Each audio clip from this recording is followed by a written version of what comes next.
Вот собрали такую шайтан-машину. На потолке сразу фрезеруем и сразу режем погружной пилой. С помощью специальной насадки проходим фрезером по шине.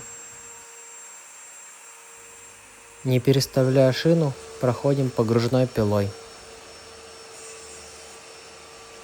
В дальнейшем вставляем треки и зашиваем второй слой гипсокартона.